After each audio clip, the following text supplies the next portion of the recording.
बिस्मिल्लाहिर्रहमानिर्रहीम। शुरू अल्लाह के पाक नाम से जो बड़ा मेहरबान निहायत रहम वाला है। मेरा नाम हलीमा है। मैं बहुत ज़्यादा खूबसूरत थी, लेकिन मेरी किस्मत मेरी जैसी खूबसूरत नहीं थी। मेरी शादी एक ऐसे शख्स से हुई जिसने मेरे साथ बहुत ज़्यादा जुल्म किया। वो मुझ पर रोज़ हाथ उठाता था, रोज़ मुझ पर तशद्दुद करता था, और जिसकी कोई वजह नहीं होती थी। वो छोटी छोटी बातें जो उसे खुद ही बुरी लग जाती थी कि आज तुमने खाना अच्छा नहीं बनाया, आज तुमने मेरे कपड़े इस्त्री नहीं किए। मुझे समझ नहीं आती थी कि उसे मुझे मारकर मिलता क्या है। मेरी शादी जब हुई थी और मुझे ये समझाया गया था कि बेटा अब तुम जिस घर में जा रही हो उस घर से तुम्हारी लाश ही निकलनी चाहिए, इसलिए मैंने किसी को भी नहीं बताया कि मेरे साथ वहाँ पर क्या होता है। मैं समझती थी कि ये सब कुछ नॉर्मल है, लेकिन मेरी पहली शादी थी और मुझे पता नहीं था। लेकिन ये सब कुछ बिल्कुल भी नॉर्मल नहीं था। जिस तरह मेरा शौहर मुझे मारता था, उसे कोई भी अपनी बीवी को नहीं मारता है। वो मुझे ऐसे मारता था कि जैसे वो पुलिस वाला है, मैं कोई मुजरिम हूँ जिससे वो जुर्म उगलवाना चाहता है। मैं चुपचाप मार खाती रहती थी, छोटे छोटे ज़ख्मों को छुपाती रहती थी। जब कोई बड़ा ज़ख्म आ जाता था तो कहती थी कि गिर गई थी। अल्लाह ने मुझे बेटी भी दे दी, मगर मेरे शौहर को फिर भी शर्म नहीं आई थी। एहसास नहीं हुआ कि जिसके साथ आज जुल्म कर रहा हूँ वो भी किसी की बेटी है। ये कल को मेरी बेटी के साथ भी हो सकता है। ज़िंदगी इसी तरह से गुजर रही थी। मेरे शौहर ने मुझे इतना मारा कि मेरी टांग तोड़ दी, और उसी दिन मेरा एक भाई जो बाहर के मुल्क होता था वो मुझसे मिलने आया था। उसने ये मंज़र देख लिया। उसने कहा कि मैं अपनी बहन को यहाँ पर खार होते हुए नहीं देख सकता। वो मुझे साथ ले जाना चाहता था। मेरे शौहर ने कहा कि अगर ये वापस गई तो तलाक भी आएगी। तो मेरे भाई ने कहा कि तू तलाक भेज दे, फिर इसके बाद मैं तुझे ठीक करूँगा। मेरे शौहर ने तलाक दे दी, और इसके बाद मेरे भाई ने उस पर केस करवा दिया कि उसने हमारी बहन पर तशद्दुद किया है।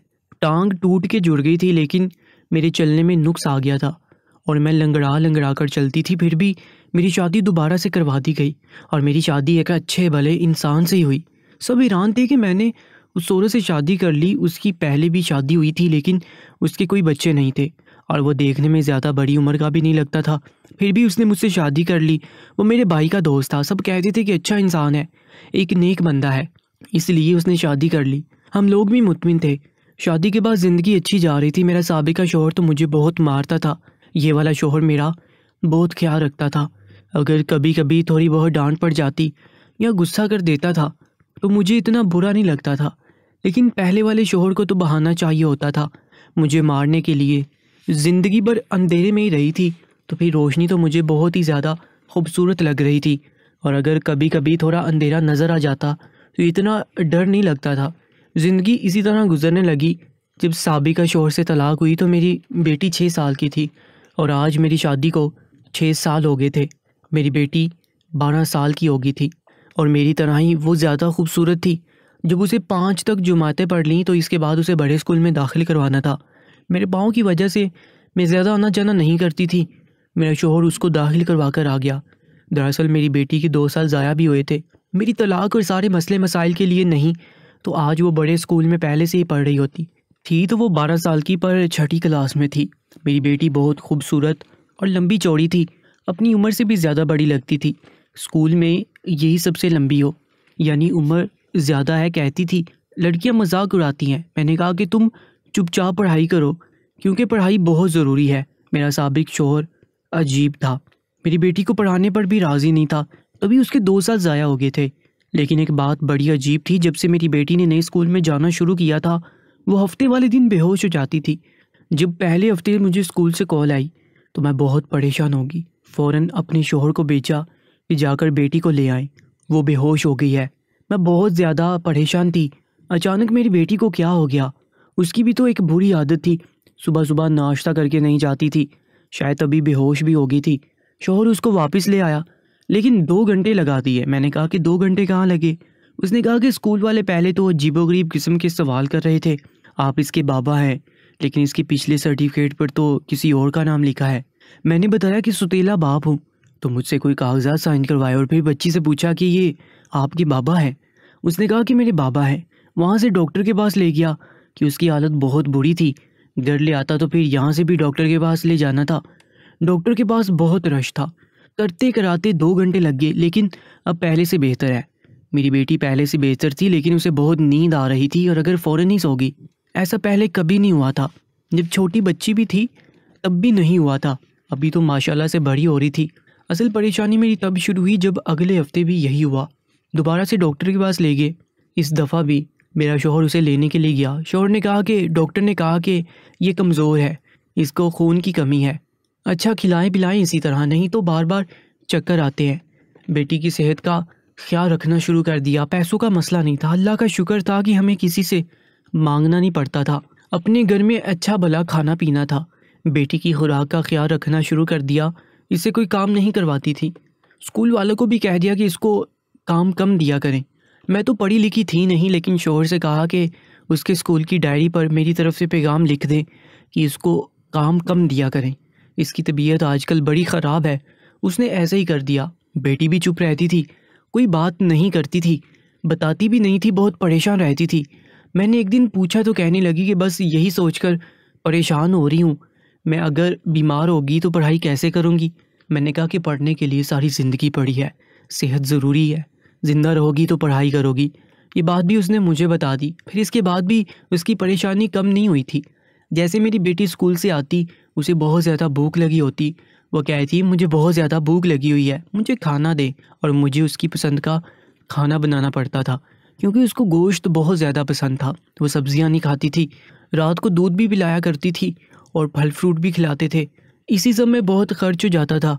शौहर से कहा कि बहुत खर्च हो रहा है, तो कहने लगा कि बच्चों के लिए तो इंसान कमाता है। वैसे ये बहुत अच्छी बात की थी उसने। ये बेटी उसकी नहीं थी, लेकिन फिर भी वो उसका बहुत ख्याल रखता था और मैं इस बात पर हैरान थी। हफ्ते के दिन ही मेरी बेटी बेहोश क्यों होती है?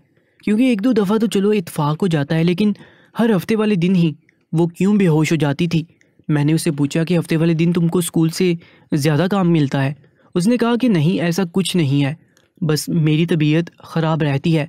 लेकिन मेरे शौहर को वो अपने दिल की बात बता दिया करती थी, अपने दिल की हर बात बताती थी। कभी कभी वो उसको शाम के लिए बाहर भी ले जाता था, कहता था कि बाहर लेके जा रहा हूँ ताकि उसका मूड अच्छा हो जाए। एक बात की खुशी थी कि वो मेरी बेटी का बहुत ख्याल रखता था और मेरा भी, वरना बातें करने वाले तो चुप नहीं होते। सब ने कहा था कि ये तुम्हारी बेटी के लिए गैर महरम है, इसके साथ तुम अपनी बेटी को रखोगी, तुम शादी ना करो। शादी करने का बड़ा शौक़ है, जबकि मेरी शादी मेरे घर वालों ने करवाई थी। दोनों दफ़ा उनकी मर्ज़ी से हुई थी।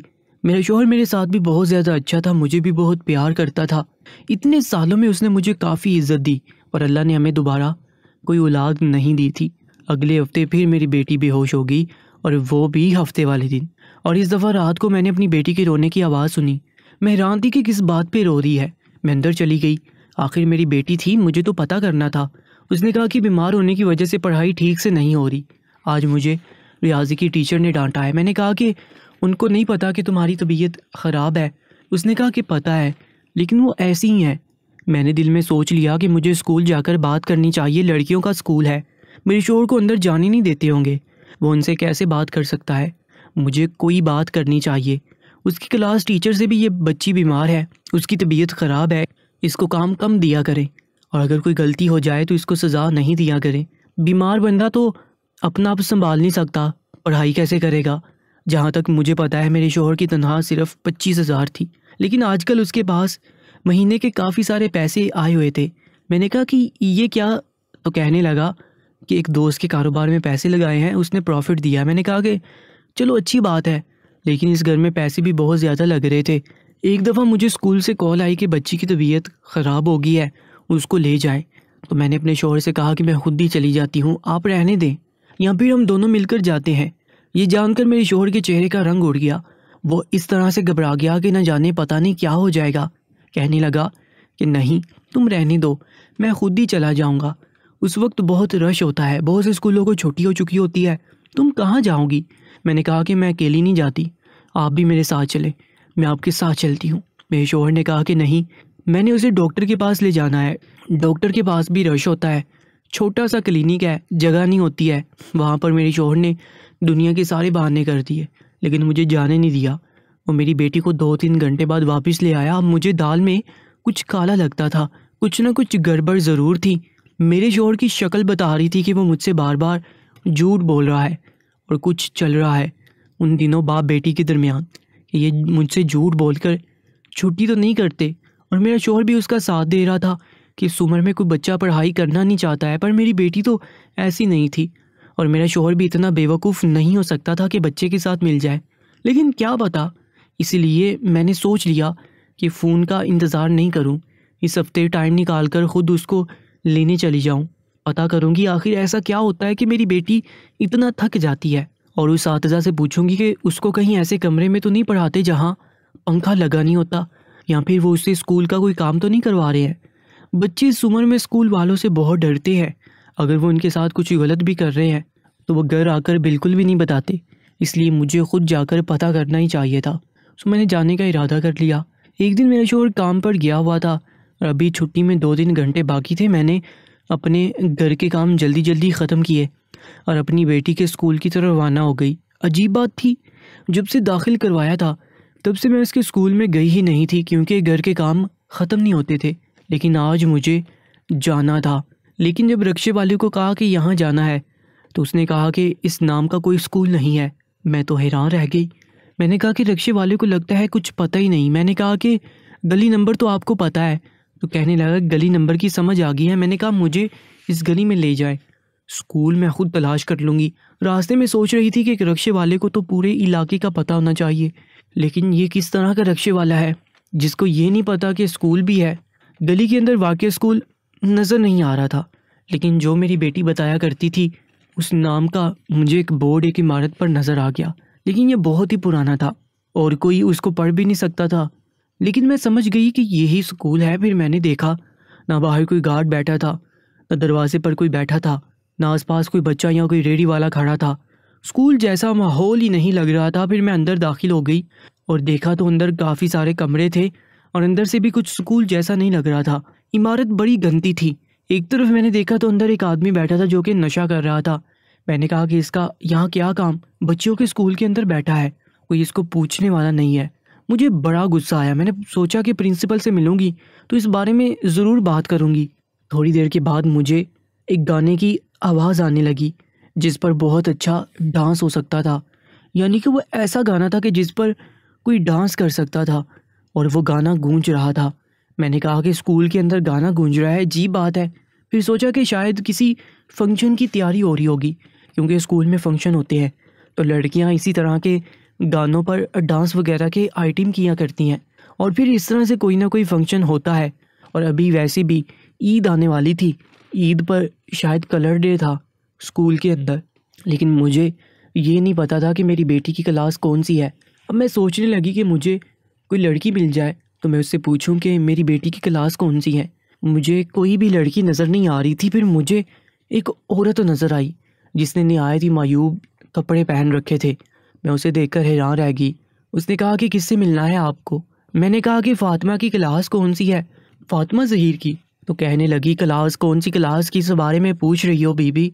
मैंने कहा कि फ़ातिमा कहाँ है, आपको पता है? वो फ़ातिमा जो गोरी सी है जिसके गाल पर तिल है। मैंने कहा कि हाँ वही। तो कहने लगी कि वो भी मसरूफ़ है। मैंने सोचा कि शायद कोई पीरियड ले रही है। फिर मैंने कहा कि अच्छा आप उसे बुला दीजिएगा। उसने कहा कि आधे घंटे के बाद फ़ारिग होके आ जाएगी। आप उसकी क्या लगती हैं? मैंने कहा कि मैं उसकी माँ हूँ। और वो वहाँ से हंसती हुई चली गई। पता नहीं वो मुझ पर हंस क्यों रही थी या किस बात पर। थोड़ी देर के बाद मुझे कुछ ऐसी मायूब आवाज़ें आने लगी कि मैं हैरान रह गई। फिर एक कमरे से एक आदमी बाहर निकला जो अपनी कमीज़ के बटन बंद कर रहा था, और पीछे एक लड़की भी थी। मेरे कदमों तले से ज़मीन निकल गई, क्योंकि ये लड़की कोई और नहीं बल्कि मेरी बेटी फ़ातिमा थी। मैं हैरान रह गई और एक झटके से ही मुझे समझ आ गया कि ये कोई स्कूल नहीं बल्कि एक तवाइफ खाना था। मेरी बेटी मुझे देखकर बहुत ज़्यादा घबरा गई। उसने सर झुका लिया। मैंने उसे पकड़ लिया और कहा कि क्या हो रहा है यहाँ पर, क्या कर रही हो? मैंने सोचा वो हम दोनों मियाँ बीवी से झूठ बोलती है, सारा कुछ अपनी मर्ज़ी से कर रही है, लेकिन उसने रोना शुरू कर दिया। तो फिर एक औरत वहाँ पर आई और कहने लगी इसको क्यों मार रही हो, अपनी मर्ज़ी से भेजा है तूने। और फिर उसने मुझे सारी कहानी सुनाई। उसने कहा कि यहाँ लोग अपनी बच्चियों को छोड़ जाते हैं, तुम्हारा शौहर भी इसको यहाँ पर छोड़कर जाता है और दोपहर के बाद वापस ले जाता है। तब तक यहाँ पर काम करती है और पैसे तुम्हारा शौहर वसूल करता है। मैंने उसको सब कुछ बताया तो उसने कहा कि हफ्ते वाले दिन बहुत ज़्यादा ग्राहक होते हैं, इसलिए ये बेहोश हो जाती है। तुम्हारे शौहर ने घर का नंबर भी दिया था और कहा था कि इस तरह से बात करना। मैं खुद समझ जाऊँगा। उसने तुमसे झूठ बोला है, लेकिन उसने तुमको कहा था कि तुम इसकी माँ नहीं हो और ये उसकी अपनी बच्ची है, इसलिए वो जो मर्ज़ी करे। तो मैंने कहा कि वो झूठ बोलता है, कि वो इसका बाप नहीं है। अगर बाप होता तो इसके साथ ऐसा थोड़ी करता। वो इस बात पर हंस दी और कहने लगी कि नहीं, ऐसी बात नहीं। यहाँ पर ऐसी भी लड़कियाँ आती हैं जिनको उनके अपने बाप यहाँ पर छोड़ कर जाते हैं। लेकिन अगर तुमको इस बात का पता नहीं है तो इसमें हमारा कोई कसूर नहीं है। अपनी बेटी को ले जाना है तो ले जाओ, पर कल टाइम से ज़रूर भेज देना। मैं खामोश हो गई क्योंकि मैं लोगों के मुंह नहीं लगना चाहती थी। मेरा मुजरिम तो मेरा शोहर था। मैं घर नहीं गई बल्कि सीधा पुलिस के पास चली गई और उनको सब कुछ बता दिया। उनको ये भी बता दिया कि स्कूल के नाम पर जिस्म फरोशी का कारोबार हो रहा है, और अपने शोहर पर भी केस करवाने के लिए FIR दर्ज करवा दी कि मेरी बेटी को वहाँ पर बेचता रहा है। और सारा कुछ जो भी मुझे पता था मैंने उनको बता दिया। किस्मत से पुलिस का बड़ा अफसर खड़ा था जिसने मुझे देख लिया और मैंने उसी को सब कुछ बताया। उसने फ़ौरन नफरी भेजी उस जगह पर छापा मरवाने के लिए और मेरे शोहर को भी हिरासत में ले लिया। मेरा शोहर मेरी बेटी का सौदा कर रहा था। वहाँ से उसे स्कूल के बहाने तवाइफ खाने छोड़ा करता था और उसकी कमाई खा रहा था। और जब वो भी बेहोश हो जाती थी तो उसे वहाँ से कहीं और ले जाता था। 1 घंटे तक उसकी हालत संभल जाती तो घर ले आता। तो उसने मेरी बेटी को धमकाया था। उसे कहा था कि तुम्हारी टांगें तोड़ दूंगा, तुम्हारी माँ को तलाक दे दूंगा, तुम दोनों को सड़क पर फेंक दूंगा। मेरी बेटी की उम्र ही क्या थी, वो बहुत ज़्यादा डर गई थी और उसके साथ ये सब कुछ हो रहा था। इसके बाद मैंने अपने शोहर की शक्ल नहीं देखी। उसे पुलिस पकड़ कर ले गई थी, लेकिन एक दिन मैं उसे जेल में मिलने के लिए गई और वो मुझे देखकर बुरी तरह घबरा गया था। बहुत ज़्यादा परेशान लग रहा था।